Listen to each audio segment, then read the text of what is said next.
Nesta aula vamos falar sobre a circunferência, o círculo e a coroa circular e das suas representações através de conjuntos de pontos do plano. Antes de mais, vamos recordar a equação de uma circunferência de centro no ponto C, de coordenadas xc, yc e raio r. Tendo esta equação presente, vamos escrever a condição que define o círculo. Observa os círculos aqui representados a vermelho e a azul. Ambos têm centro no ponto A, de coordenadas 4, 2 e raio 3. No entanto, o vermelho é um círculo fechado, porque o seu limite, ou seja, a circunferência, está representado por uma linha a cheio.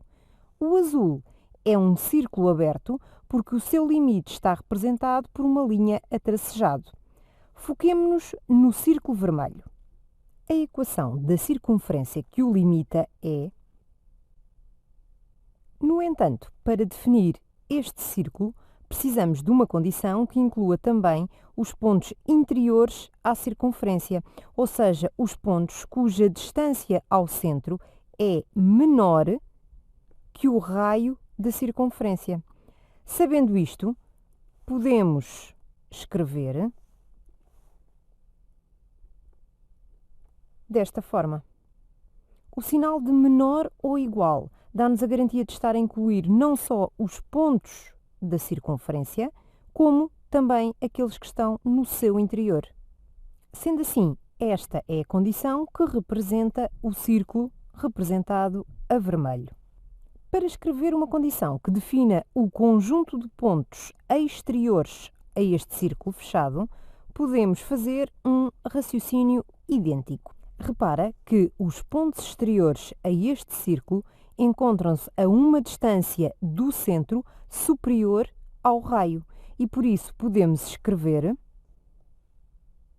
Neste caso, usamos apenas o sinal de maior, porque não estamos a incluir os pontos que pertencem à circunferência. Vejamos agora o círculo azul. Queremos escrever uma condição que defina apenas o conjunto de pontos interiores à circunferência, ou seja, não queremos incluir os pontos que pertencem à circunferência. Estes pontos estão a uma distância do centro inferior ao raio. Sendo assim, podemos escrever... E tal como foi feito há pouco, se quisermos representar o conjunto de pontos exteriores ao círculo aberto, através de uma condição, devemos escrever...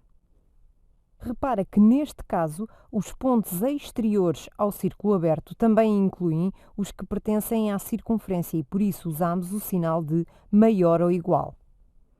Depois de termos definido através de condições circunferências e círculos, é bastante simples definir uma coroa circular.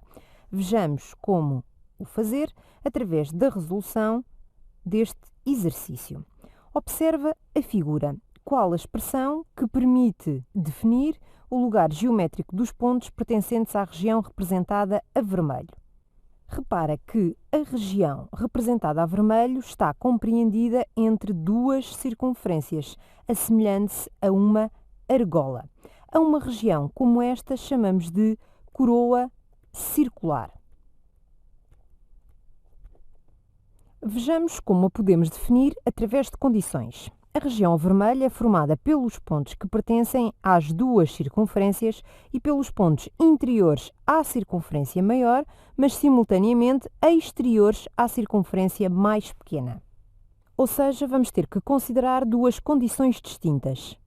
As duas circunferências têm centro no ponto A, de coordenadas 2, 1.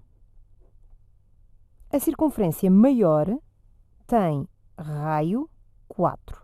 Logo, o lugar geométrico dos pontos que pertencem ao círculo fechado limitado por esta circunferência é dado pela condição x menos 2 ao quadrado mais y menos 1 ao quadrado menor ou igual a 4 ao quadrado. A circunferência menor tem raio 2.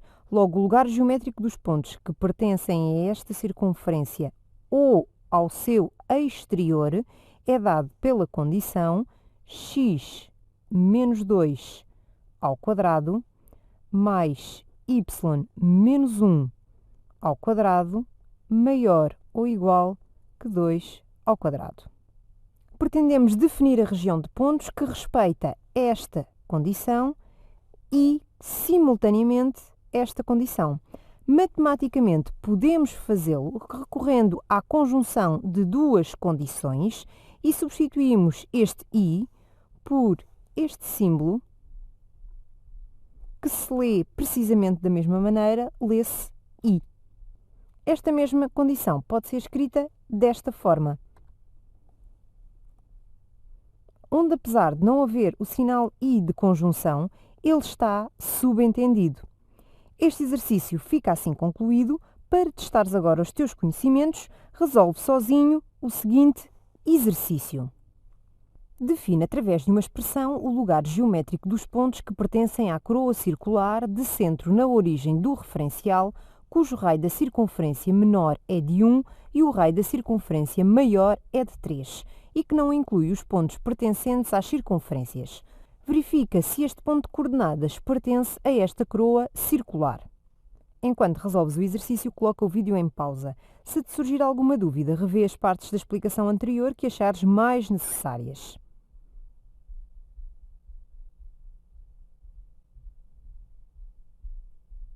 Vejamos como poderias ter resolvido este exercício. A região azul nesta figura representa a coroa circular que pretendemos definir através de uma condição. Os pontos que pertencem a esta região estão a uma distância da origem superior a 1, mas inferior a 3. Logo, podemos defini-lo através desta condição. Para verificar se este ponto pertencia à coroa circular, bastava substituir as suas coordenadas na desigualdade anterior. Como obtemos uma proposição verdadeira, podemos concluir que este ponto pertence de facto à coroa circular. Este exercício fica assim concluído. Espero que tenhas ficado esclarecido e que estejas preparado para ter nota máxima.